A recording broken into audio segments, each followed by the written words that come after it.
Welcome, everyone. This roundtable is the second in a series of 4 events that are taking place this year, all exploring a theme that I call Data is Fire. These conversations are exploring philosophical, social, and technological frontiers of value and measurement with people who are doing the work, who have experience in these spaces. The goal of these conversations is to generate public knowledge, clear ideas that draw from a variety of experiences. And if we're lucky, maybe we spark some new ideas or find some new language that's helpful. That would be success. But the main goal is just to create public knowledge together. Before starting, I want to briefly set the stage. First, by sharing how this is going to work. Second, setting up the topic. And third, introducing our panel. So there are 2 rings of people in this room. In the inner ring are 10 people who I invited to be a part of this panel. For those folks, I'm asking them to leave their video on. And during the first hour, the conversation is going to be directed towards those people. I'll introduce that panel in just a second. Then there's an outer ring of people, our audience, all of whom are also people who work in data, have a lot of knowledge in this space, and have things to contribute. And those folks for the first hour, I'm asking you to turn off your cameras and to act as deep listeners and witnesses to the conversation. And then at the hour point, I will open up the room, ask everyone to turn on their video, and we'll have a wider conversation. All right, so let me just set the scene for just a moment. So if I think about data as fire, imagine an early human's relationship to fire. How did they even discover it in the first place? Maybe it was a lightning strike, some kind of brush fire. Think about how terrifying that probably was. Now imagine the first moment a human was able to be near a fire without being burned by it. They can learn that you could be warmed by a fire, that you could feel its embrace. Who knows how that first happened? Probably some pretty gnarly trial and error to get there. But so after someone discovered that fire could keep you warm, someone else figured out how you could have a campfire without that fire spreading. And sometime after that, we don't know how long, someone else figured out that you could cook food over a fire. And suddenly humans were eating more complicated things with more calories, and our brains started to develop differently. We became intelligent. Who Homo sapiens were began to significantly shift forever. And many generations later, humans learned that we could use fire to melt things, shape things, make tools, make weapons. We learned how to use fire and heat to create steam and the internal combustion engine. We learned how to manage energy and heat, creating the atomic, nuclear, and battery ages. And this is how far fire has taken us. So I think of this long process as humans taming fire. This is learning how to harness its strengths without being injured by its dangers. And it took almost all of human existence until now to get there. So probably like you, I look back at those early humans with like a kind of primitive pity. Look at how simple they were, how little they knew. But of course, they managed to survive and reproduce in a world where we almost certainly would have died. And I think that we also face a strikingly similar situation today. In our case, it's not literally fire, it's data that we face this same dilemma with. So data has been around forever, but only in forms that we could easily count. Jesus had 12 disciples and fed 5,000 with 5 loaves and 2 fishes. Is that really true, or is that like a sampling error that day? Because of the work of counting in general, we've tended to count money, things that could be worth money, or things that we needed for survival. Counting took energy, so we counted what was most important. After the Enlightenment, and especially the development of the scientific method, what got counted really changed as to the importance of data. And this led to what I think of as one of the first major innovations in taming data, which is the creation of the data table in the early 19th century. It's a way that we could easily scan and compare multiple sources, multiple ideas at the same time. This was the first communal campfire. And just in time, because the 19th and 20th centuries saw huge rises in the amount of data. First from scientific research, mass media, industrialization, now digital technology, data was everywhere. But in terms of data, the 21st century is a whole different ballgame. As Martin Gurry writes in the book, The Revolt of the Public, A study by researchers at Berkeley in 2002 measured in data bits the amount of information that had been produced in the years 2001 and 2002, comparing them to earlier times. More information was generated in 2001 than in all the previous existence of our species on Earth. And 2001 doubled all information in human history before that. And 2002 doubled what 2001 had done. And that has only increased. So at first we reacted to this new resource as a kind of a toy. Look at all the things that we could do, all the cool stuff. We use data to personalize experiences, to find friends, to connect things. This is when we still said the word big data with some kind of awe. But everything that's happened in the years since has crushed that honeymoon. From Edward Snowden to Cambridge Analytica, to the Equifax hack, to the local news scaring you about getting your identity stolen, to Facebook, all of these things have taught us to be fearful of data. And this data honeymoon has become more of a nightmare. And this is where we find ourselves today, with a real low point of trust in institutions, in a lot of elite ideas, and a great suspicion of data. And I think what people rightly understand about data that people in charge do not is that whoever is measuring generally has self-interested reasons to do so. With the exception of the census, maybe some public polling, you generally aren't measured for your own good. You're measured for reasons of control or optimization, so people can change your opinion or do something with it. People distrust measurement because they know it's not helping them, it's helping someone else. In many chain stores, you'll find cameras that are trained on the cashiers, on the registers. This isn't to stop the store from being robbed by someone coming in, it's actually to stop the employee from taking money from the employer. And yet there are no cameras trained on the corner executive's office, although the level of criminal impact there is probably much greater potentially. But here we see that data and measurement can be forms of control. And what's different about now versus other periods of human history is that most measurement is implicit. Some of the people here on our panel work in surveys, things where you have to ask people questions. But for the sort of data tools and technologies that are running our lives now, they're just sensing what we're doing. It's just, we take action and they passively know these actions that we're taking. It really changes our relationship to data. So I think of all of this and where we are now as something like that first early humans torch. You know, you put fire on a thing and it helps you see. And I think that's about the level where we are now. But the level of nuance that we have for heat, for fire, forging, melting, singeing, all these things, that's the kind of nuance we're going to need to learn with data. So this is the second conversation we've had. And in our last conversation, we learned some things that I think can help us set the stage for where we are today. In our previous conversation, we talked about what to measure and what not to measure. And we talked about this shift between value and values, the way the world had previously been ruled by moral values and now is more ruled by economic values, numeric values, things that we can measure. And one of the key projects that we're facing now is that what gets defined as a metric, as a value that we all share, is really changing. It had been just financial value has been our main peg. And today we're seeing a lot of different types of values, different types of things that we can measure are increasingly being defined mathematically. They're being defined by systems. They're being used to distribute goods or access. Examples of this, we're seeing CO2 emissions, carbon labels, carbon footprint, showing up on shampoo bottles. Adele distributing concert tickets using loyalty algorithms. But in our last conversation, we identified some of the ways that these changes are challenging and problematic. And I just want to call out 3 of those learnings I took from our last conversation. So the first is, if we think about taming data, measuring human values and morals is incredibly hard. It gets into language, and everyone's language is different. Trying to define some universal idea is very challenging. It's not that it's impossible, but it's going to be very difficult.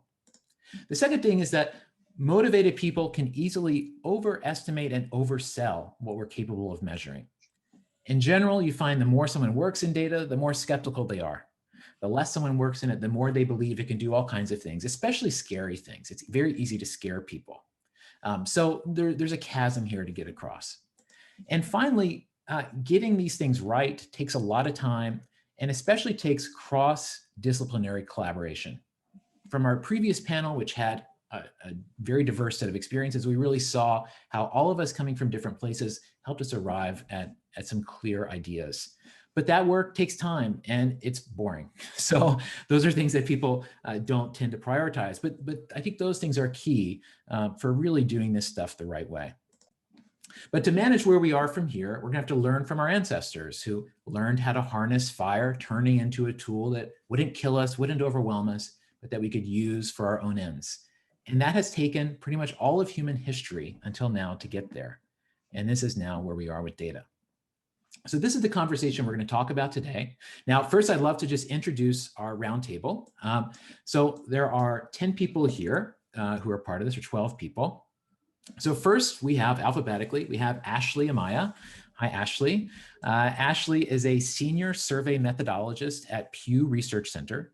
In this role, she serves as an advisor for projects involving address-based sampling, multiple modes of data collection, and surveys of rare populations.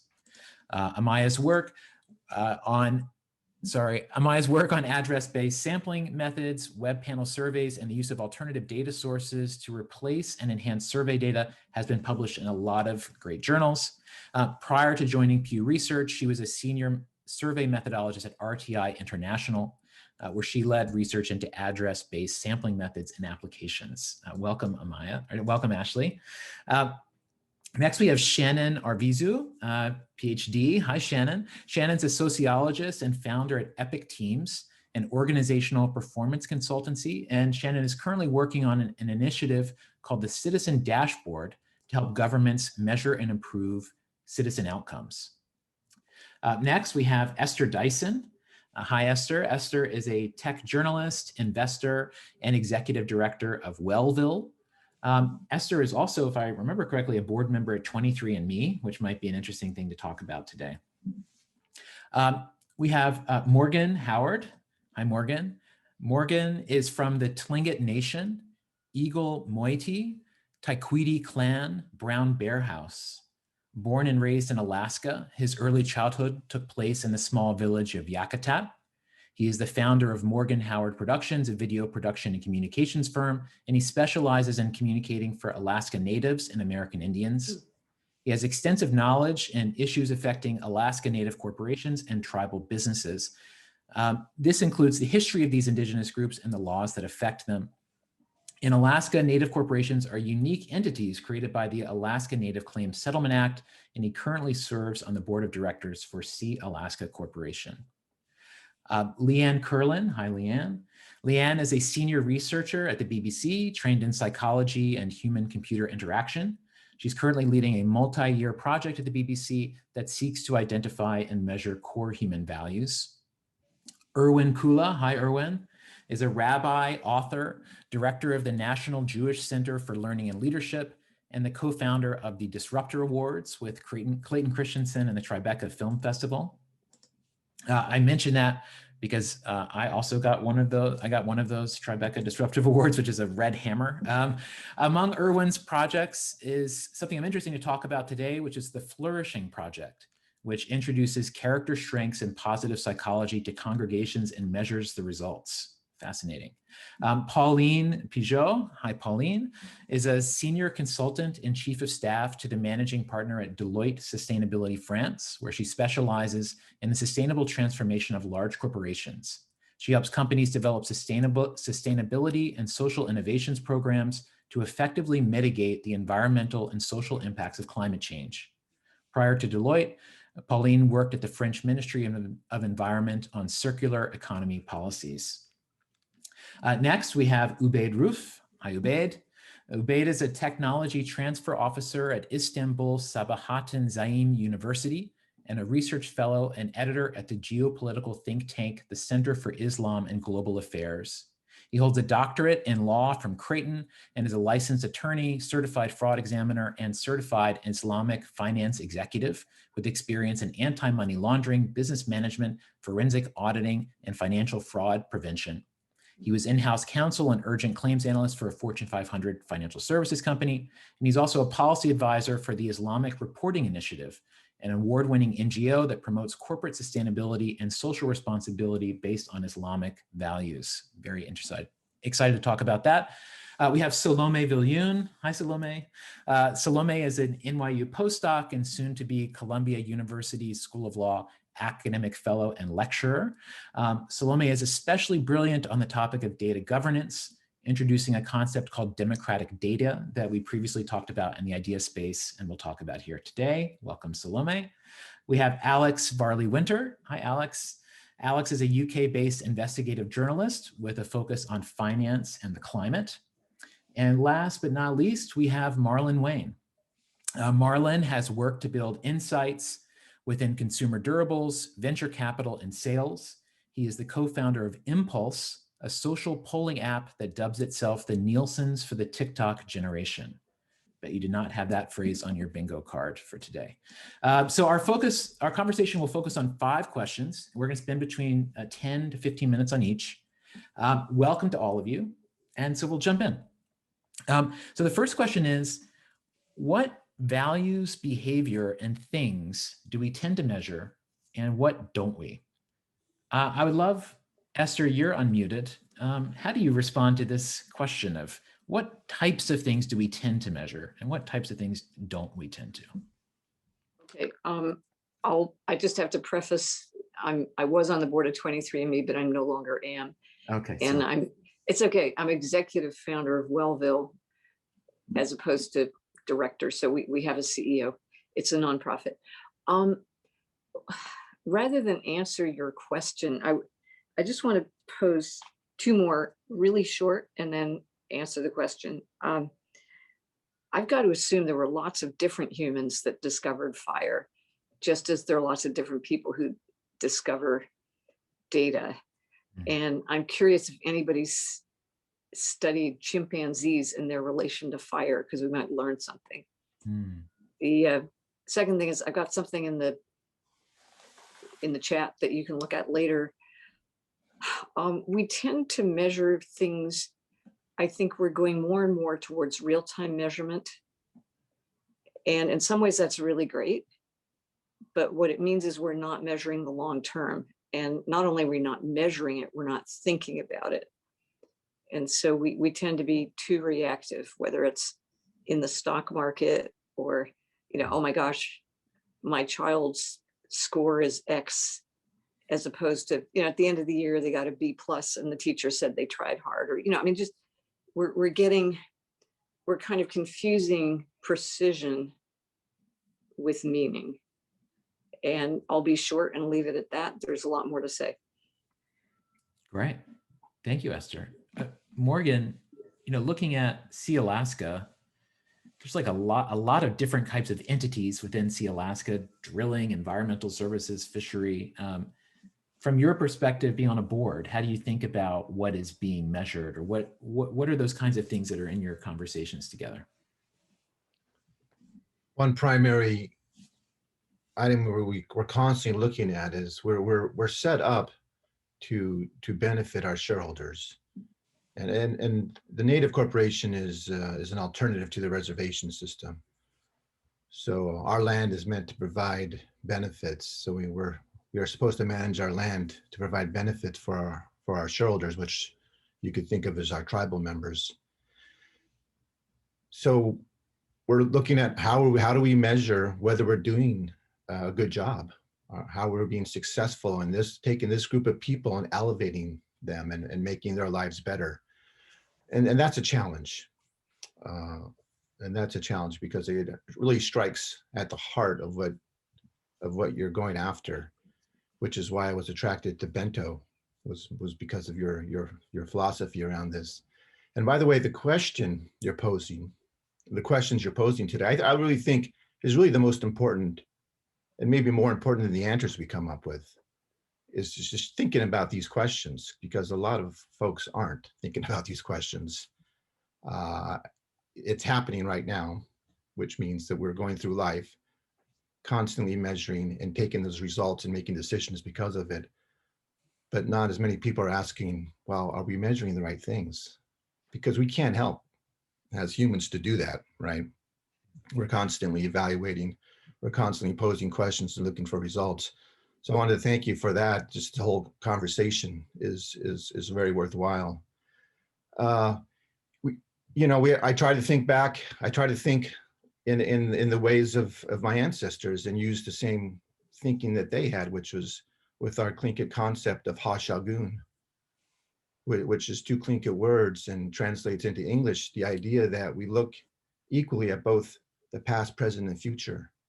So we considered what our ancestors thought of as important, what we think of as important today, you know, to make our decisions for today's population, but also for our children and our grandchildren, and use that in our decision making. So when we make a decision, how does it benefit those three groups of people? And that's something that I think about all the time.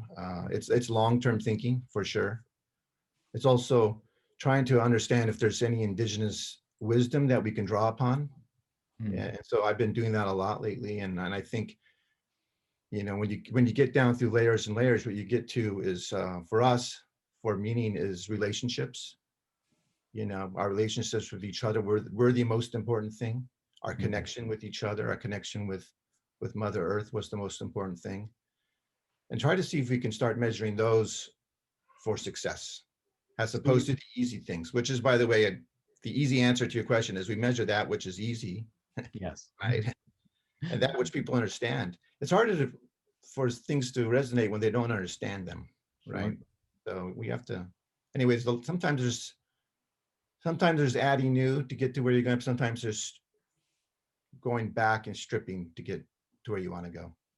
Thanks. Thank you, Morgan. Yeah. So to calling from Esther saying, you know, we measure immediate, we struggle to measure long-term. And then I like Morgan is introducing this layer of maybe we go to what's easy, but there is this attempt you are making to, is there other wisdom that we can like bring into this context?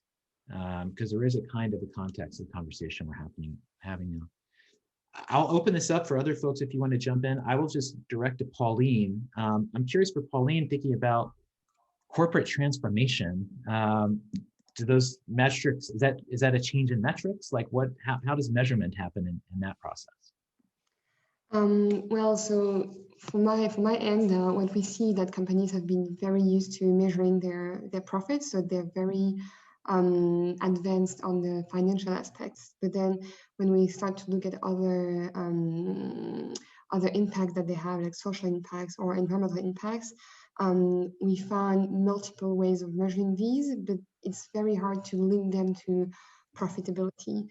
So we have like several methodologies that we use if you want to evaluate, for example, the impact of companies from one sector, or if you want to mix the social and environmental measurements of just one company, or if you want to like bind this information with financial aspects. And so what we're trying to work on right now, and it's actually a big question, it's something that we call the triple bottom line accounting framework. So I don't know if some of you know this methodology, but the idea is that you will take the accounting framework, like reflective framework, and apply this reflection to environmental and social impacts. But it questions the depreciation of assets, and so what are the future stranded assets, for example, and it also questions what are the impact in the future. So it's funny to see how data can provide you with a picture of the present, but also like help you better understand the future and have a major impact on the policy that you're going to choose, for example. So yeah, I mean, I think we should how to say that, we should just really in the case of climate change, data is really useful for us to show evidence to companies on the way that they have to act on mitigating their impacts. Thank you, Pauline. Yeah, sure. No, I got you. Who wants to jump in? Yeah, Shannon, please. So I think about measurement as a tool in service of an outcome that we want to manage or work towards. So, you know, it's interesting because we tend to measure things that we want to drive towards. And in my world, I'm very passionate about government performance management because I think about government working in service of the public good. However, we don't see a lot of governments measuring the public good, which begs the question, do we not want to manage that? Are we not intentionally trying to drive towards that? And so I know one of the other questions are, what are the things we don't manage? And what we find is we don't manage things that we don't want to be on the hook for. And when it comes to governmental policies, there are many things that account for the public good, not just, an initiative or a program, what the for-profit world is doing, what the nonprofit world is doing. And so that's one thing that I see. And then the other thing is that as we saw with the COVID pandemic, we had this just plethora of measurement of data. But as you know, every state, county, city had their own way of measuring and defining those measures. What actually is a COVID death, or what actually is a COVID infection, and at what point do we measure it? And it's just really interesting that it took a journalistic entity like the Atlantic to create the default way of measuring COVID stats. And so we tend to not measure things that are too cumbersome or costly or require too much coordination to create. Those great additions, Shannon. I love, we don't want to be on the hook for something that we're going to measure. I think that's a great call.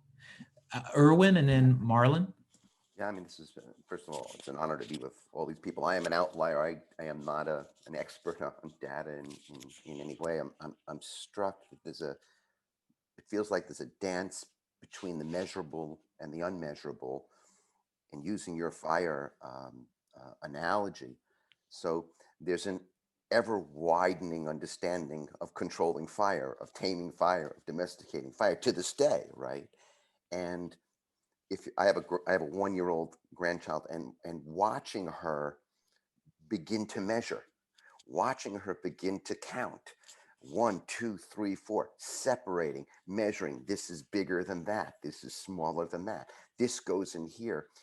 It's this, I'd like to suggest that, not surprisingly, if we're really at the beginning of this sort of measurement game, or the drama of measuring and filtering the too muchness of reality, let's call measuring, an ability to screen and filter the too muchness of reality, that we shouldn't be surprised that Esther's point, long-term doesn't seem to be as serious as short-term precision. We shouldn't be surprised, of course. That's like that's way, my granddaughter's 1, she'll be better at measuring at 6, and hopefully better at 13, and better at 50, and then really good at the end of her life when she reflects about her life, right? We shouldn't be surprised, Morgan's incredible insight of how do you measure ancestry? As someone as a 7th generation rabbi, I like how do I measure the value of that? Everybody introduces me that way very often. What does that mean? It's not worth anything, or is it worth something that's priceless? But that's the dance between the measurable and the sort of the unmeasurable. And I think keeping that in mind might allow us to be a little bit more humble about where we are at the moment. And I don't mean humble at downgrading metrics or downgrading measures, because they're so critical in allowing us to do so much, but the humility of it, so that we can keep sort of a proper dialectic or dance between the measurable and the unmeasurable. Thank you, Irwin. Thank you. Marlon? Yeah, I wanted to tag on to what Shannon said. I think there's a tug of war between, we're incentivized, most of the things that are incentivized, or that are incentives, we don't actually measure. And then we're incentivized by things that we can measure. And so if you can measure something, you absolutely shift the incentives of a person. Perfect example, I advise a startup called Brain Zones, which is working to link SEL, or social emotional learning, to academics. And so teachers, principals at all levels are incentivized to improve grades. They're incentivized to improve attendance, to decrease behavioral infractions. They're not incentivized to increase grit, to increase self-awareness, to increase self-control. And so when we don't measure these things, we become less effective at actually aligning with real incentives, intrinsic incentives. I saw Esther raise your hand there. Esther, what did you want to? Yeah, I just wanted to politely not disagree entirely, but put in an and. We're often incentivized by things that would terrify us if we did measure them. Like, you know, if you start to count how much you drink or how little you sleep, and, you know, like you keep doing these, quote, long-term destructive behaviors precisely because you're not measuring them. Mm, mm. All right, let's go Alex and then Lianne. Alex, please. Yeah, I'm struck by three things really. When you talk about we don't measure things we're terrified of, and we don't measure things that we don't want to be on the hook for. So the first example of that is in climate change accounting. Basically, you tend to measure on a per capita. If countries are comparing one another, they tend to measure on what are we producing, what are we emitting. They're discounting everything they import. So you get a lot of sort of arguments of like, well, why should we do anything? You know, China's the main polluter in this way, but, you know, ignoring the fact that we get all our goods from China, so we just outsource responsibility for that. Sorry about that. Yeah, it has got bigger. Anyway, and She's the measuring. second thing we don't tend to measure is, yeah, and we don't tend to measure different types of greenhouse gases. So like methane is perhaps not being measured well enough. Nitrous oxide, a big emission from farming, is not really being measured properly. So that there's a lot of farmers using too much of particular types of fertilizer, which is creating this sort of, and nitrous oxide is like so much more powerful than carbon dioxide that it's really just quite alarming to even think about it. And the other example is on not wanting to be on the hook for things. So I'm head of investigative reporting for Transparency Task Force, which is a social enterprise in the UK. They're currently measuring basically victims of financial crime and their experiences of the regulator of financial crime and financial misconduct, because the regulator isn't measuring what they think. So, you know, it has to be done by an outsider, those kinds of surveys. And, you know, we don't have any money. Everyone's like a volunteer pretty much. So it's like, it's literally just the force of a whole load of different victims coming together and wanting that data to be collected. And, you know, we're going to have to be really rigorous in trying to reach out to as many groups as we can. And the final thing that I notice is that we don't really measure women's needs and women's labor. So when you were talking about fire, it reminded me immediately of an amazing documentary called Position Among the Stars, which follows 3 generations of an Indonesian family. And sort of towards the end of that, one of the younger generation that goes to the woman who lives in the village, her grandmother, I think it's grandmother or mother, brings her like a stove cooker, saying, hey, look, you don't have to collect wood every day now, you know, you can cook on this. And she gets really depressed because she's just like, but, you know, this doesn't cost me money to collect wood every day, you know. And to her, it's much more efficient to do it that way, but it's a divide between the urban thinker and the rural thinker. And it made me think about how, you know, women's labor isn't counted. So like Iceland, I think, is one of the most progressive countries around. Thank you. And they had a women's strike decades ago where all the women just went on strike. And it forced people to measure women's labor and what we contribute when we are raising children or looking after elderly relatives. Often falls on women for some reason. So yeah, all those things tend not to be measured properly. Anyway, Brilliant. Yeah, Roundtable. Those are great. That's great, Alex. I really appreciate that. Let's do Lianne, and then I'd love to hear from. I have a question for Ashley. Lianne. Yeah, sure. Yeah, there's quite a few things that have really resonated, and I kind of I'm going to touch on a few things, but one of the things is what you mentioned, Yancey, at the beginning about self-interest. I also wanted to throw, like, what I think a lot of people have touched on here is like this idea of self-preservation as well, and the idea that you kind of have this narrative about whatever that identity is of what it is you're measuring. And if we take it on a personal level, and I think people mention things like sleep and how much you drink, and if that doesn't fit with your identity and as a person, that, like, maybe you have this identity that I'm a healthy person, so you'll probably discard those measures. So, but I think that self-interest and preservation happens on every single scale. And I'll just kind of bring it to kind of my area, which is like digital media.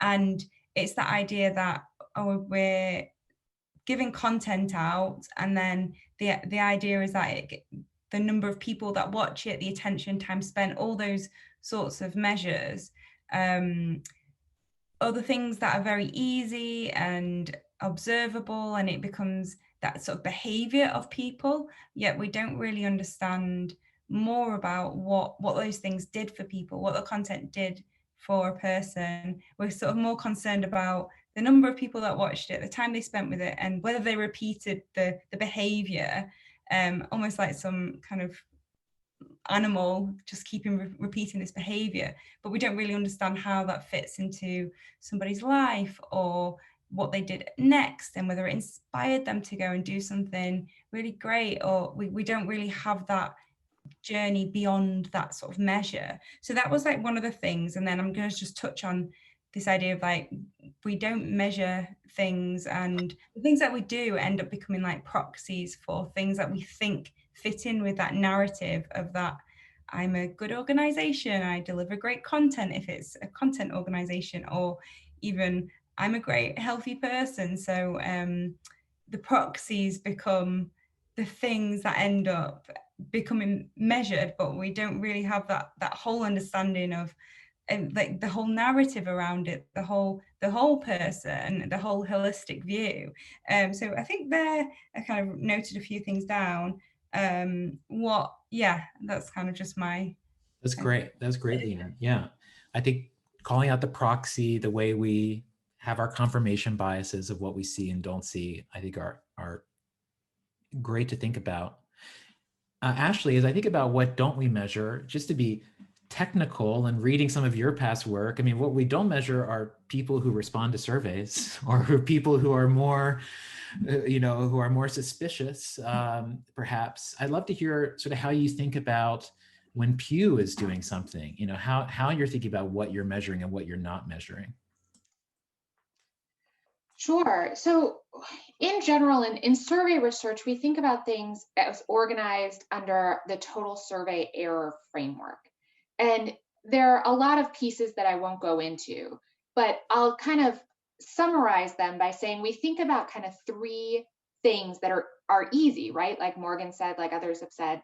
And number one is the population. Is the population easy to measure? Right? And that could mean that they're the general population of adults, right? So children are hard to measure because we have to get special consent. There are rare populations that are hard to find. There are people that are suspicious and so don't want to participate. And all of those things really drive costs. So we can find all of those people, we can do all of those things, but if it's too expensive, then kind of the return on investment is maybe not worthwhile for us. And that's true for any data collector. The second kind of aside from population is the concept. So we've talked about kind of self-identity, right? That's an abstract concept. How do you ask somebody, what's your self-identity? And then actually put all of the different people's perceptions together to actually tell a story and measure something. One of the things that we try to measure is social integration. So how tied to your community are you? And so we can ask questions and operationalize that as asking about, do you belong to the PTA, or do you play a group sport, or do you talk to your neighbors, or do you have family dinners, right? But if we don't operationalize that correctly, then we're not measuring the right thing. And we might have to go down too far of a rabbit hole to really make that worthwhile. And then the third group of items that are kind of harder are the sensitive things, right? The things that people are happy to talk to us, but they might not be happy to answer that specific question or provide that specific data point, or they might flat out lie. So for example, we know that people tell us they vote, even though they did not vote, right? People love to tell us they have a library card, even if it's something just that simple, right? And they like to tell us, they want to project an image that makes them seem more likely to be liked, right? And so whether or not we're getting a true answer or not is really problematic. And so I think a lot of ways that's migrated us from using surveys, right? Stop asking people when they can lie or not answer, and start using these big data or alternative data. And that's great, except I think that gives us a false sense of security that we're getting a better product, right? And that's not necessarily true. There's error in those big data too. And I think you wrote in the email summary I got about this, about how facial recognition software, and there are errors there. Google algorithms can be error. If I don't wear my Fitbit one day because I want to be lazy and I just don't want to track that information at all, right? That all introduces error properties that we need to know about. The last thing I'll say, and then I'll be quiet, I promise, is it's not necessarily a bad thing to have error or to have proxy information. It depends on what you're going to use it for and how you want it, what you need to be able to do with it. If it's close enough, then maybe spending way less money to collect something that's close enough is totally sufficient for the decisions that you need to make. Whereas other times that's not the case. Thank you, Ashley. That was great. That was great. Such a great base of knowledge to put in the room. So I want to shift to this question of who decides what gets measured and why we measure. And I'd love to focus this starting with Übeyd and Salome, who I think have interesting directions on this. Übeyd, I'm really fascinated in the translation of like the UN Sustainable Development Goals to Islam and the translation of Islam to measurements. And so thinking about this question of who decides what gets measured and why, I think is especially interesting from your perspective. So I'd love to hear how you respond to this. Of course, thank you for the opportunity. In short, the people holding the stick with the power set the measures, and sometimes that can have very negative implications. The person measuring is not held accountable, but the person being measured, they'll hit them. The person with the stick doesn't hit himself. And historically, in nations with Muslims and other minorities, we can look at India under the British Empire. We see that there's a power disbalance, and when Western powers come in and start defining the people and the culture, even in Alaska, when I was in the US, I did some Native American law. There's a story between how Native Americans in Alaska became shareholders. Something bad happened. You're not a citizen, you're a shareholder. What happened here? When Western powers come into places and they bring their definitions with them, they had their motivation, and that was acquiring wealth and sending it home. The motivations were not good. And so now when these Western powers who have evolved, repented in some way, and are trying to repair the societies that they trashed with the Sustainable Development Goals, you have to expect that the local population is a little suspicious. Like, oh, here we go again. The UN, which is really the US and the UK and France and Germany and Europe, is telling us to use these measures. And so my task as a policy advisor for the Islamic Reporting Initiative was to find a way for Muslim nations to understand that this is not an attempt to recolonize, that this is not evil. And the methodology we used was to show that Islamic civilization was sustainable. There was a golden age, and within Islamic scriptures in the Quran and the Hadith, and numerous translations by many, many scholars, all of the Sustainable Development Goals are there. And so we spent lots of money. We found scholars to basically, at street level, explain to people, this is not new. The Sustainable Development Goals are in the Quran, and we can actually teach the UN how to do this better. We have a lot to contribute. And if you look at social media 3 years ago, 4 years ago, no one in the Muslim community was talking about the Sustainable Development Goals. after our efforts, now when you get on Facebook and LinkedIn, everyone is writing papers about this. Islam and the Sustainable Development Goals, the Maqasid al-Sharia, the priorities of Sharia, and it's this with the Sustainable Development Goals. We've changed the conversation, and it's been success because we used the local culture, the local context to show that this is not new. Thank you, Übeyd. That's fascinating. Salome, how do you think about this of who decides what gets measured? Yeah, I'll actually just pick up on a number of threads here. I mean, I think Übeyd articulated this so nicely. What we measure is a reflection of our larger economic and political priorities. And that often means that we measure what's profitable to measure, but more precisely, when we're talking about those collective priorities, it's not really our collective priorities, it's the priorities of those looking to maximize profit and who have already hold power. So, you know, a lot of what my thinking kind of focuses on as a legal scholar is developing legal institutions to recognize and enforce more priorities in what we measure and how we govern what's measured. And, you know, I think that changes the kinds of measurements you see. So a little bit in answer to the first question, one thing that's measured are the things that we legally mandate to measure.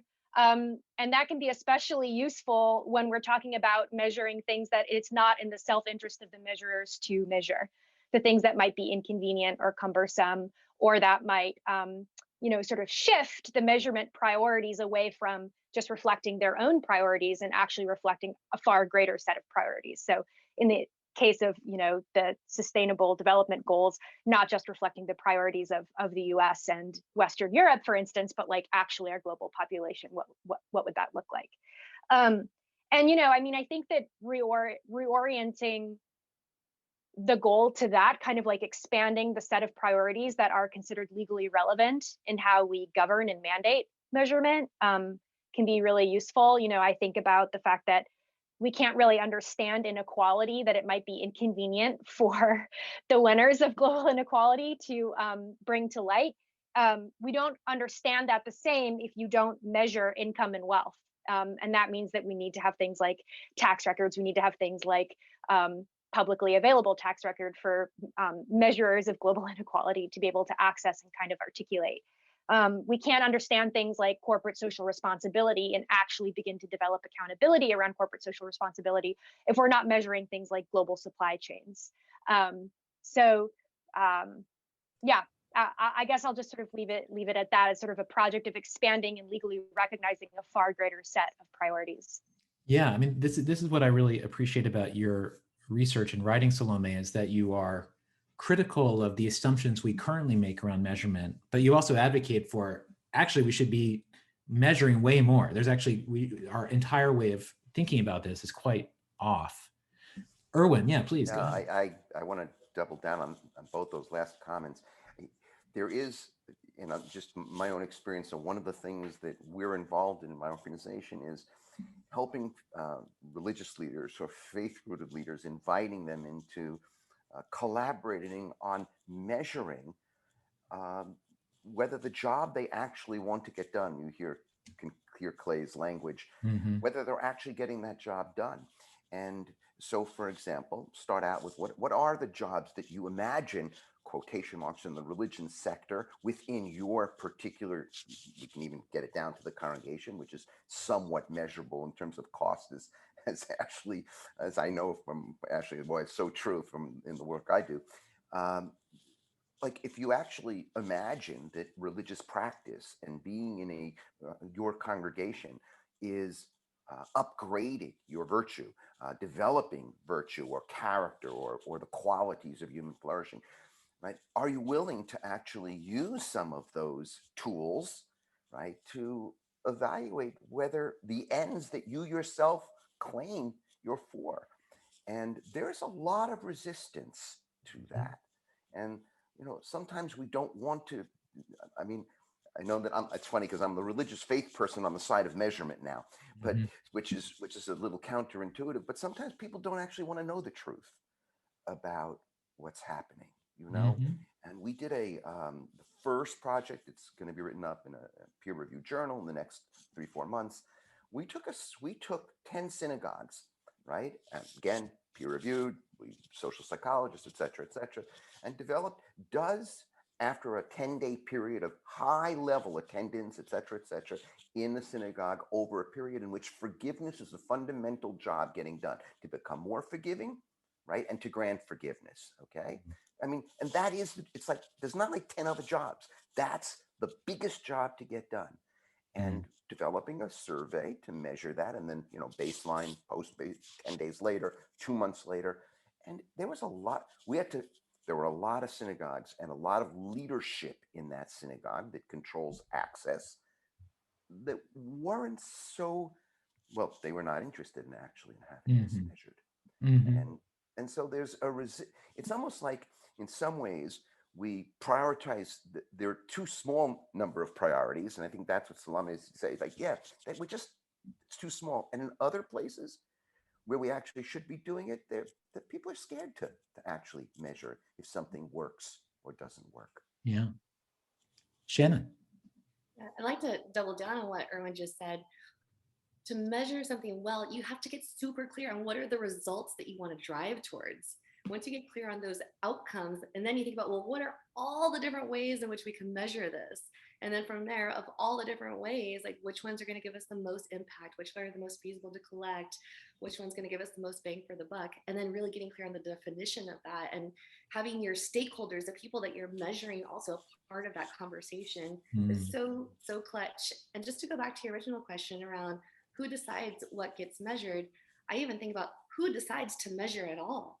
And it just boggles my mind that we have a 1.9 trillion stimulus package that was just passed, of which $350 billion is going to states, counties, and cities to build back better. And there are some general categories, but overall, there are no measurements. There's no outcomes. What do we know? How will we know when we have built back better? What are the goals that we're aiming towards? How will we know when we're tracking? And right now, without those measures, it's very likely that that funding is just going to go through the leaky bucket that we know many like state, county, and city governments tend to be, instead of building a better bucket and using measurements to know whether we're trending in that direction. But Esther, go ahead. It's true, we're throwing out money, but for better or worse, the communities, the counties, they are measuring stuff. I mean, if we started to have a discussion in Congress about what we're going to measure and the outcomes, I think it would slow. It's I agree with you in theory, but in practice, I think you can have the Soviet Union with an input-output chart, and everybody will start lying about what they've achieved. Or you can give the community the money, and the community will, it's a mess. I don't want to say there's any perfect solution, but I would also say that the fact that we don't have a measurement protocol fully set up shouldn't stop us from taking action. And it's a dynamic tension there, and worth discussing. For sure. We'll do Lianne, and then Salome and Alex. Yeah, just picking up on that idea of like not measuring, I think inherently, if you bring it back to like why, because I think it's such a great question, like why on earth do we even measure anything to begin with? But then if you kind of take that even further back, you kind of think, well, actually, it's really ingrained in us as people from that psychological perspective that you just like, everybody wants to, if you look at all the models of human needs and all that kind of thing, we just need to understand and need to feel like we're competent in life and that we're doing a good job. And we have all these really deep needs that are just ingrained in us to measure ourselves in some capacity, whether we're doing it overtly or unovertly, and then also on a kind of wider scale and sort of company-wide, organization, government-wide scale. It's that, again, it comes back to identity. It's this, does that fit in with the narrative of the identity of the government or whoever, like yourself? And it just, if you scale it back, I just love the idea of like scaling it back to say, okay, well, why are we measuring what we're measuring? Actually, why, going back one stage further, like why are we even measuring? And then going back one stage further, like actually it all links back down to our really like core human values of just showing that we're competent in life and that we have identity tied to that. There's just so much rich history around all of those needs that we have to show we're kind of progressing in life. It's kind of just ingrained in us. Mm. And that's just yeah, thank you, Lianne. We'll go Salome, Alex. I see you, Irwin. Salome next. Yeah. Yeah.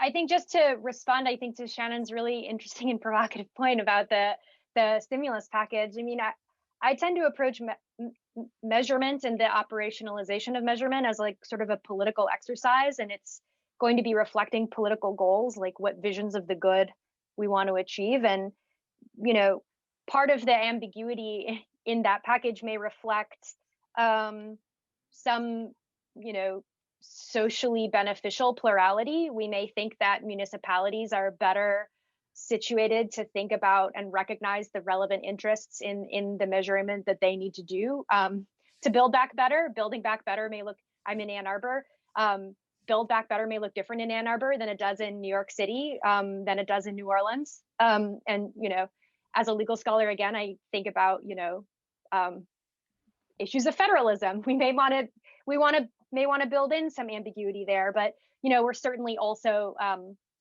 probably fudging over, you know, deep political divides and just sort of leaving it sort of deliberately vague in order to sort of realize that the practicalities of getting legislation passed. So I just want to say that there's like there's the potential for sort of both readings of that ambiguity in there. Thanks, Salome. Alex?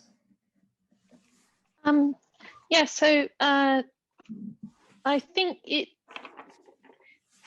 there was a really interesting discussion I was in the other day where Steve Keen, the author of Debunking Economics, was asked about measurement, and he sort of lost his temper and said measurement is an excuse not to do anything, and he was talking about climate. But I think it sort of depends on culture and incentives. It depends on the reason you're measuring. People should be measuring incentives.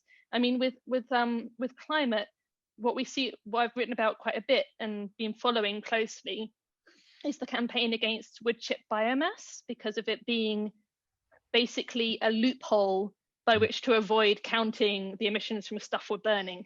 And that's just, I mean, Drax Power Station in the UK is like the biggest wood burner in the world. So that's like, it's kind of why I've been aware of it. But that's a classic example of people moving in a certain direction because the incentive is there precisely because it's not being measured properly, but that's creating an incentive to add a loophole. If you fix the incentives, you fix the culture, and then you'll be measuring the right things for the right reasons. I think that's probably how it works. Yeah, that incentives, focusing on the incentive, zooming in on that, I think is very smart, Alex. I would love to move to the next question about what's the impact and what are the implications of being measured? Do we think measurement is a form of control, or how do we reflect on that? I'm interested in maybe starting with hearing from Marlon and Ashley on this. Marlon, because he has an app that has like a Tinder-like UI for responding to surveys, and it's making it fun. I'd love to hear what do you think about the act of being measured, Marlon? What is your philosophy or thinking here? Yeah, I think there's a lot of things that go into safely measuring and wanting to. If we go back to that incentives kind of response that Alex had, effectively you have to want to be measured when it's something that's direct, and so we try to make it something that's fun, but we also maintain anonymity and a few other things just to make sure that it's like, this is something that I want to do, right? Like, I think when I look at traditional surveys, a lot of times, at least for Gen Z, you just like, I don't want to fill that out. right? I'm not incentivized to give my opinion or give my thoughts on something. And yet I have a lot of thoughts on this thing and I'd love to share them, but I don't want them to attribute it to me. I don't want it to feel like it's a waste of my time. I do want to feel like there's a high value add to this. And so we do a few things to incentivize, but also to, rather than extrinsically incentivize, to try to align the incentives, the intrinsic incentive with what we're doing in order to make that the best possible outcome.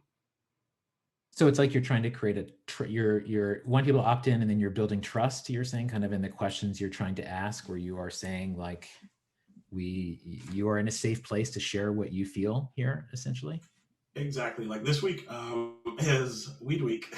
So because 420 just passed, and we're asking some pretty sensitive questions, but because we've built up a lot of trust over time, people have no trouble answering them, and in fact joking about them and having fun with it. So it's been enlightening to learn, I guess, just about how people share and when they share and when they feel comfortable to share, versus we've seen a lot more skips, I'd say, on certain questions than we typically do, for instance.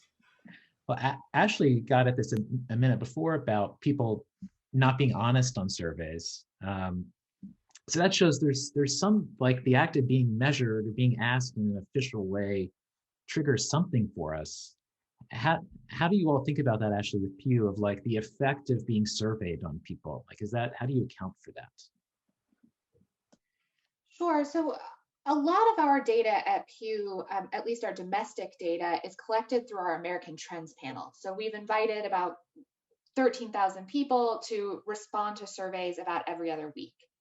And one of the big concerns we were worried about was that we were causing what's called panel conditioning, right? We're changing their behavior just by their inclusion. And that could be as little as something like, you didn't know who Nancy Pelosi was before, and now we asked you about what your opinion is, and now you have to go and learn about them, and that makes you more politically engaged. But it could also mean that you become more self-aware about yourself and then change your behavior. So we asked a lot of questions about news consumption and where you get your news, how much you consume. And so by thinking through that a little bit more, you might be, oh, I really need to watch less television. I need to watch more news. I need to do X, Y, and Z. And so what we found is that that's actually not a problem for us. And that's a good thing. So we're not changing a lot of people's behaviors and attitudes. But I think in general, any kind of measurement can make you more self-aware, and that can have a positive effect, right? So if I wear my Fitbit and I realize I'm not getting in all the steps, that makes me more active. Or it can actually cause more depression, right? I'm not living up to the things that I thought about myself, and now I realize that my self-identity is really harmed by that. And that can be true of corporations, et cetera, too. The other thing I think about is the privacy concerns, right? So anytime we collect more and more data, we have to be worried about, well, I'm not saying your name in this data set, but if you've identified as being non-binary and I now release that variable, and now it's probably more likely that I could identify you in my data set. And so that's something that we think a lot about in terms of privacy rules before we release our data. And then the last thing I would say is people's perception on whether or not what they're participating in is worthwhile. So for example, there are a lot of populations that tend to be over surveyed, right? And if they don't see policy change or change in their own lives or their neighbors as a result of their participation, then they start to lose faith that the system's working, right? And they stop participating. And we find that a lot with the Native American population. So we found that survey data collectors are getting less and less privileges to get on reservation land, because when we do these surveys, the policy changes aren't happening, right? And so it's less worthwhile for them to participate, and that's hurtful across the board because it then perpetuates a cycle. Does anyone have any reflections on being measured? say not, like, or being observed? Any experiences anyone thinks about with this? Yeah, Alex, yeah. It just reminds me that we had the census here recently where they collect data on everyone. And my grandparents are in their 90s, and like my grandmother's like half blind, and my granddad is like, yeah, so they're very sort of affected. But they're both from Yorkshire and very stoical.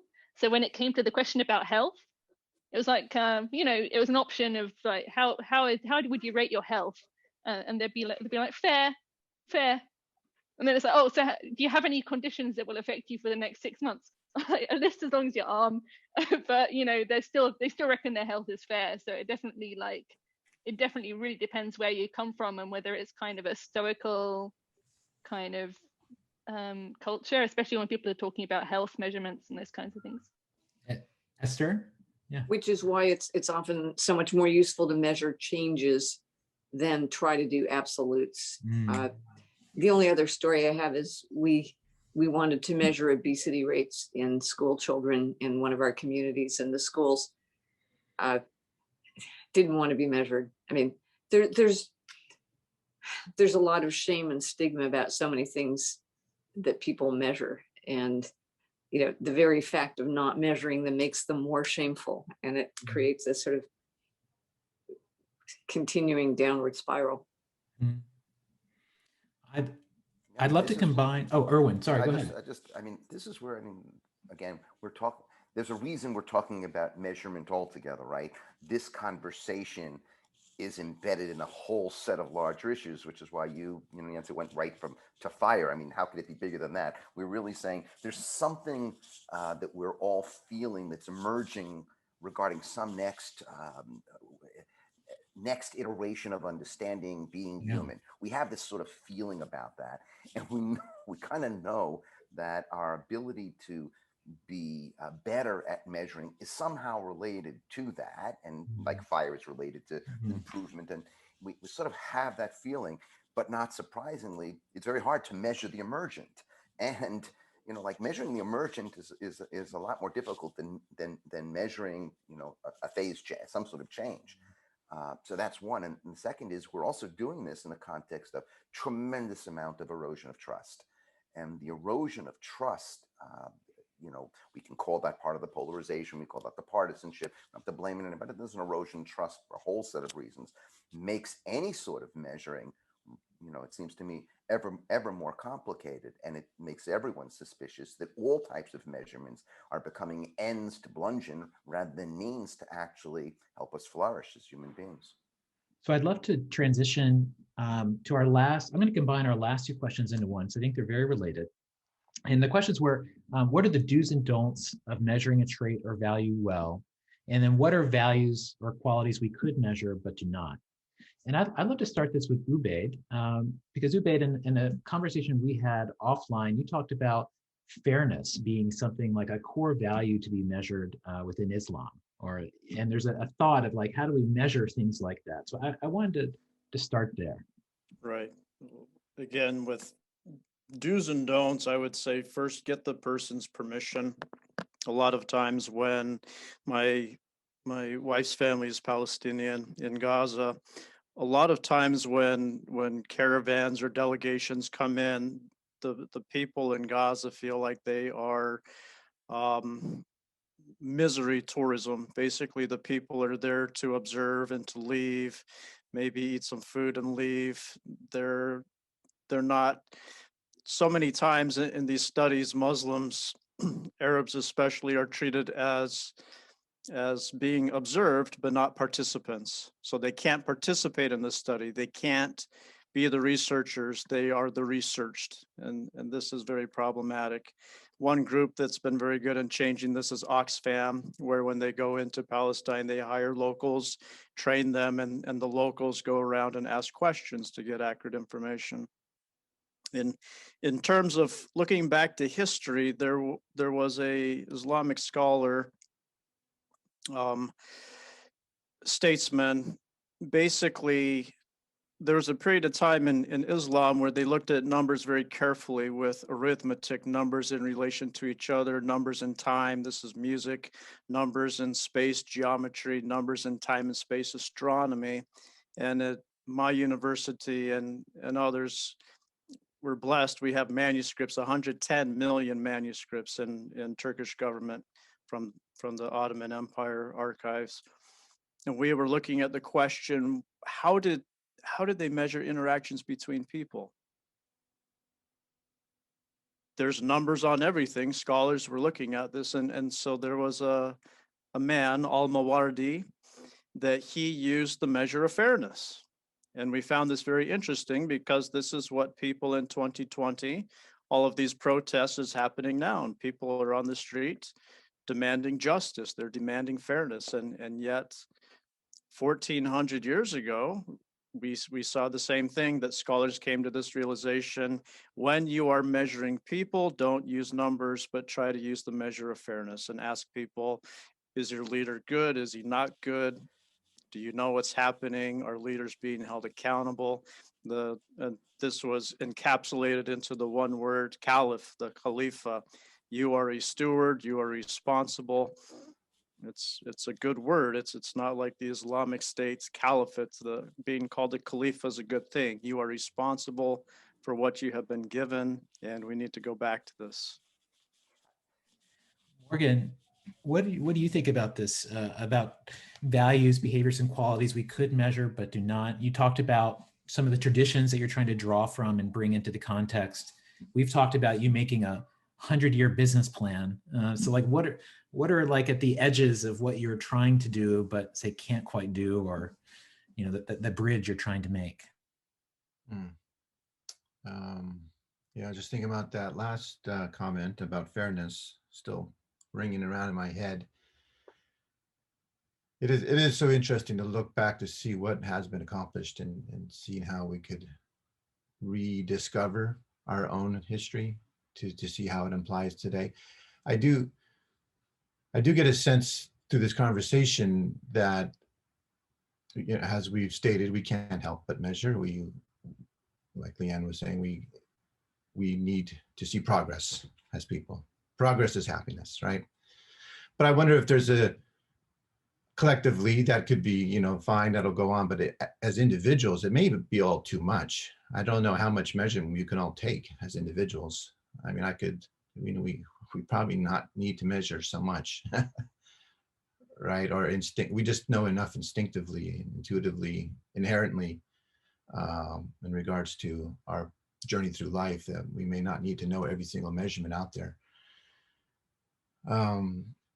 Yeah, that's kind of the thought I'm getting through this conversation. So what we may need to do, Yancey, is just take away measurement and be okay with not measuring. And we have a hard time measuring, or what are those things that don't change that are fine? Well, I was just thinking of an example. Recently, there was a carbon credit sale for in southern United States for trees to be paid for not cutting the trees down, right? And that's been going on, this carbon credit exchange. But I think the most recent sale came about because a company got better at measuring, right? You know, businesses, it's all about data, right? And but they're getting paid for not doing something. So how do we measure not doing something, right? That's another form of, it's a new area where we need to say there's importance and value in not doing something. Absolutely. We don't put much importance on not doing something, right? You always got to be doing something. You know, I mean, show me your progress. And then my progress was I decided to not do anything on that. Are you sure? You know, so anyway, those are my thoughts. I'm sorry, I didn't quite address your other question, but I needed to kind of. Oh, I appreciate that, Morgan. Sum up my thoughts on this. Yeah, we'll go to Pauline and then Esther. But just the two things both you and Übeyd said. Yeah, not measuring, the value of not measuring, or the value of not doing something. Value of not doing something, probably always undervalued the value of not doing something. And then also, Übeyd, talking about, as I think about behaviors, qualities we could measure but do not, it makes me think about bottoms up measurement in the sense of what do people themselves want to measure about their lives and have other people have to be accountable to versus the other way around. And how is that dynamic achievable? But let's go to Pauline. Pauline? Yeah, so I've been reflecting on everything that everybody has said, and we've talked about people being controlled by measurement. We've been talking about measuring, like over measuring or not measuring, measuring not in the right way. And I think there's something that I would like to add, which is we probably need to measure, but with purpose and with ethics. And I think that's intimately the way that we can use measurements in a useful way. So for example, I've talked earlier about climate change, but I've also worked into the social business sector. And for social businesses, it's very important for them to do social impact assessments because sometimes they have programs that don't really touch the beneficiaries that they want to reach.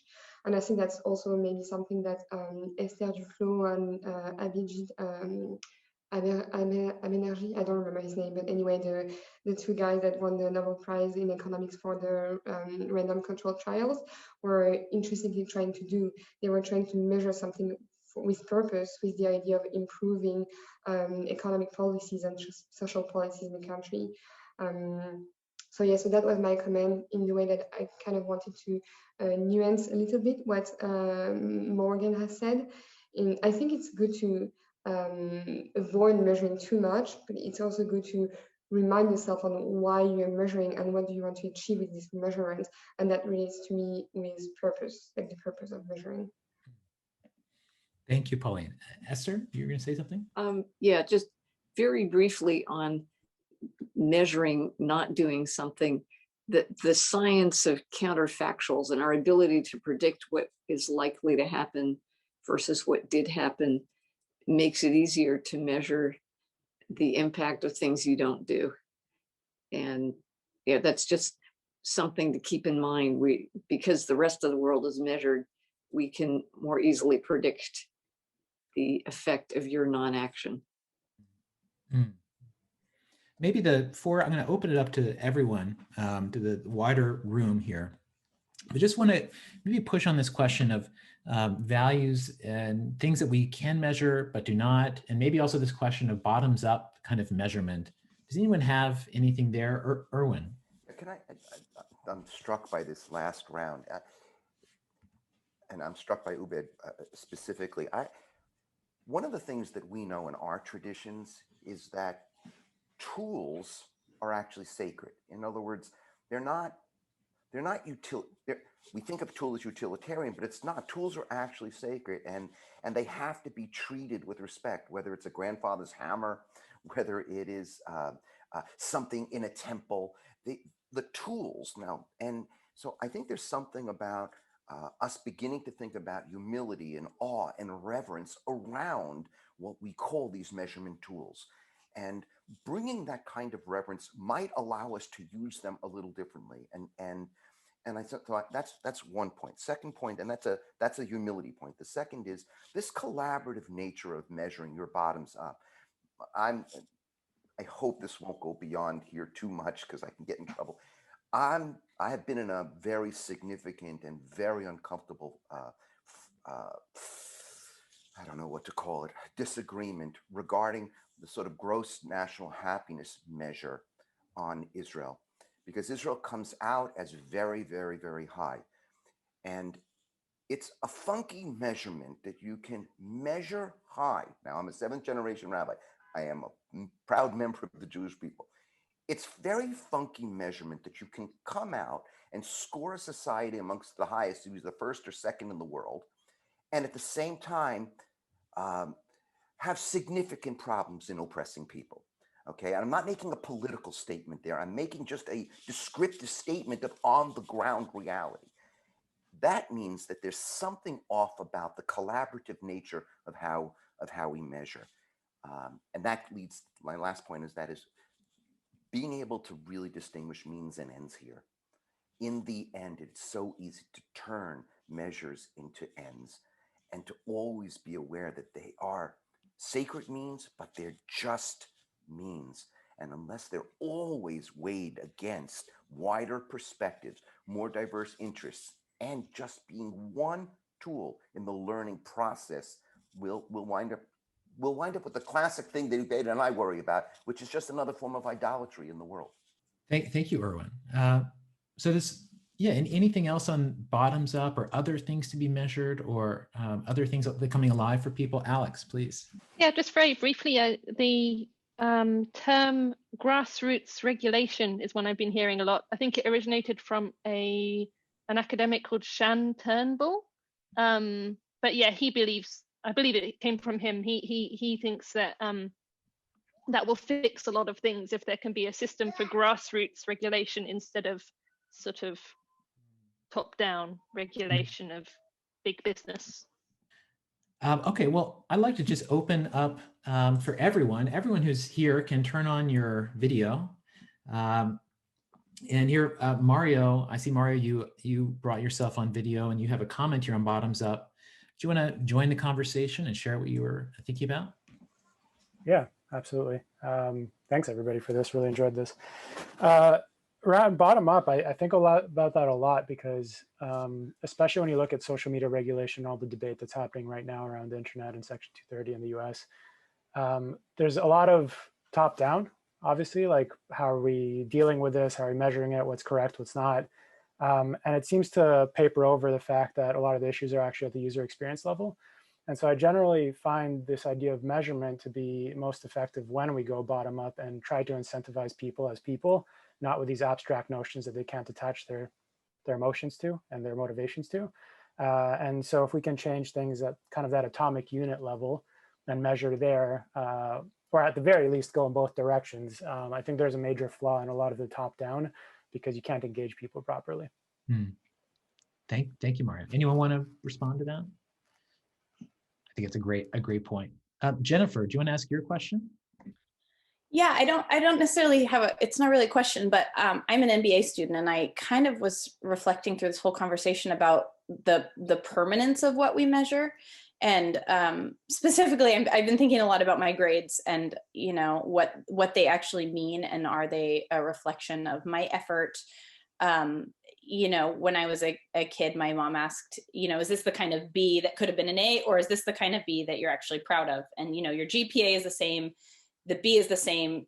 It's, you know, permanent on that record, but it doesn't have any sort of larger picture or reflection of that bottoms up idea. So yeah, I just have been thinking about that. Thank you. Who else has a question? Brooke, I saw you raise your hand. Did you have a question, Brooke? Yeah, I just wanted to say thank you, Alex, for the work you do. I just resonated a lot with what you said with like the legal implications of like financial inequality. And oh no, Salam was saying that, but I liked what Alex was saying too. But Salam, what you're doing is really good work. So thank you. Very nice. Cecilia, do you want to ask what your question here? I wanted to make a couple of comments from all the discussions that were brought up. I really appreciate the things that Ashley was saying and Shannon, and the idea of the invitation to be measured is definitely heavily curated, which talks about the top-down thing. It's like, oh, we want to measure this group of people, so let's just call who we know in this group of people, and that's all we'll measure. Where the question might change and shift if we were to open up to a wider swath of people, because you're actually curating not only what's measured, but who's being asked, right? So, and then the idea of what Marlon was talking about the influences, and I think about the lack of trust being around. There's a hinge that says, you know, if you give me this information, we will have this information. Great, yay you. It's like, okay, I just gave you my information. Like, what do I get out of it? Do I ever get to use it for anything? Like, I was part of a survey, and you know what? This is what came up without.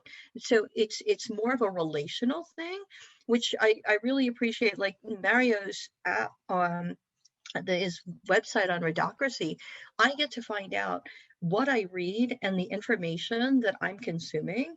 And so I get something out of it. Meanwhile, Mario gets something out of it because he gets the data of the things that are being read, right? So there's a relationship that we build there.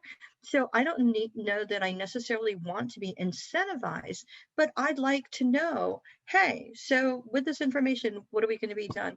And I've been in a summit about, so my question, which I don't know that there's an answer to, is even with things like SROI, when you talk about the social return on investment in that realm doesn't necessarily translate to finance, right? You're actually investing, like action and whatever, but we still measure it in monetary terms.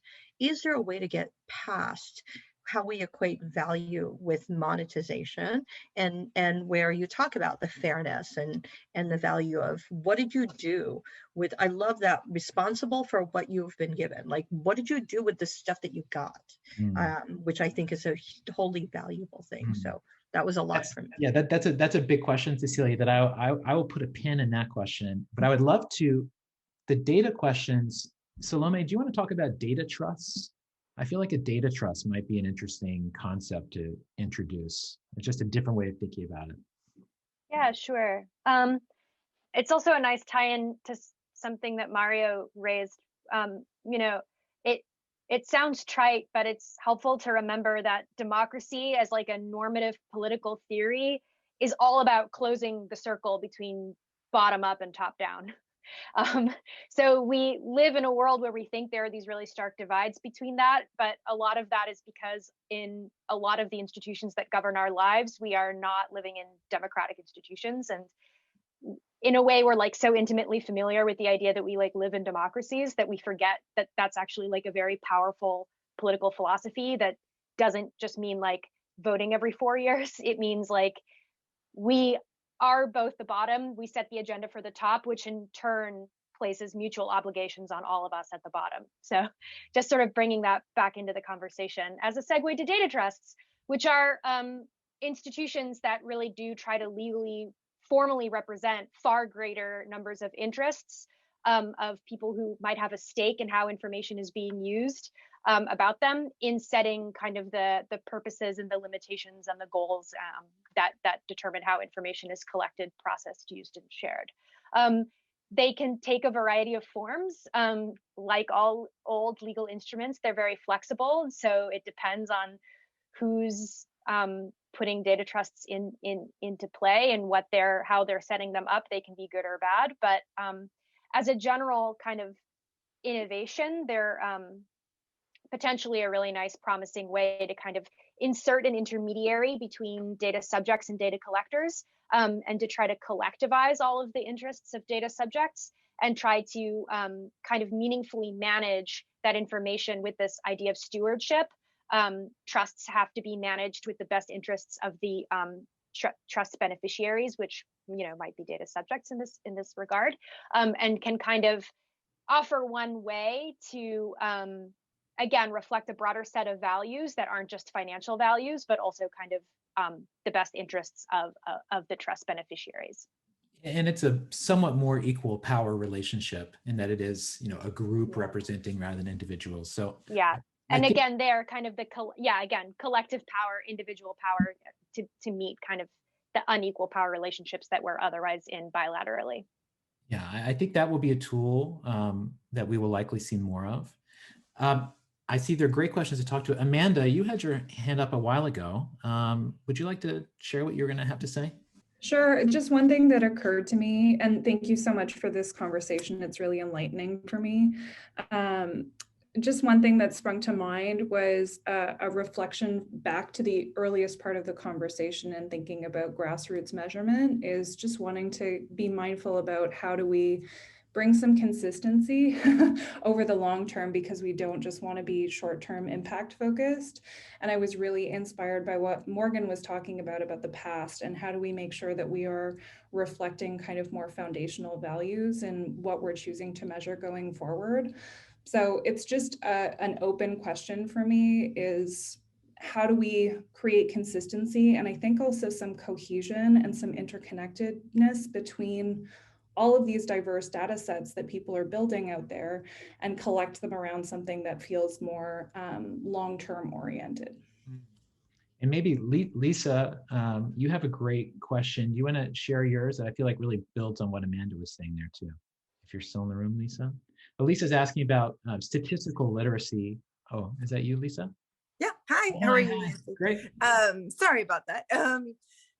How can we prioritize statistical literacy for our kids' education? I mean, I haven't used algebra, maybe ever. But I'm not that good at statistical literacy. It's daunting for me because I didn't learn it from a young age. And it seems like the more data we collect, the more urgent the need is for everyone in our society, but specifically kids growing up with more and more and more data to understand it. Does anyone have a recommendation that they think of for like the good, I have something on that, Yancey. Morgan? Oh, and then Übeyd, Morgan and Übeyd, yeah. Whoever can communicate the data better and make it more relevant to the person will win, right? So that's a huge area she tapped into there. There's going to be so much data. It's those folks who want to influence others, how they take that data, turn it into a story, a narrative, because that's how our brains will structure information. Who can tell the best story using that data? You go back to Inconvenient Truth, that was a bunch of slides, right? Took that data, turned it into a story, it had impact. So that'll be the next section here too, is who can do the best storytelling with the data and will have the most impact. That didn't answer the question, but I kind of thought about that. No, that's a great question, great answer, Morgan, and something that needed to be said. Übeyd. I think that eventually children will be doing statistics better than all of us. That's good. However, the director of the FBI a few weeks ago, he had an open meeting with Brookings Institute that I participated in, and he talked about after the Soviet Union put up the Sputnik satellite, there was a shift in US education to STEM. And a negative effect of that was that social sciences were ignored, and it created a generation of Americans that can't disagree professionally. They don't understand government. And now the FBI has identified as a national security threat, and a strategic imperative is to reteach civics. And so I would say, yes, we need to emphasize statistics, but before that, teach ethics, leadership, some character before you teach children how they can use and lie with statistics. Excellent. So let's have Jennifer and Mario, and then we'll start to wrap up. Jennifer, what do you have to say? Yeah, I was just wondering what the panel's thoughts might be on measuring these kind of soft skills that are really urgently needed in the world right now to solve some pressing problems like problem solving or conflict resolution.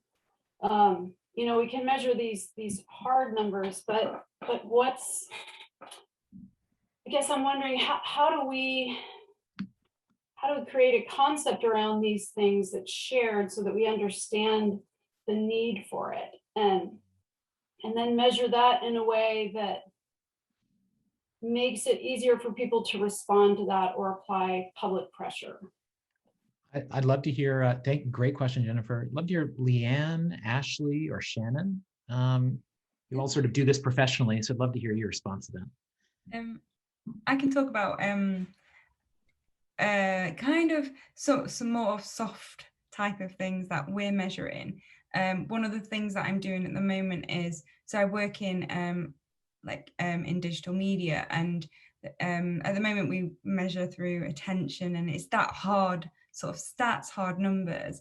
And a lot of my role in the last 3 years has been to almost re-educate people to say, take a step back and question why, what's the intention, what's the outcome. And then it's been a lot of sort of grassroots effort.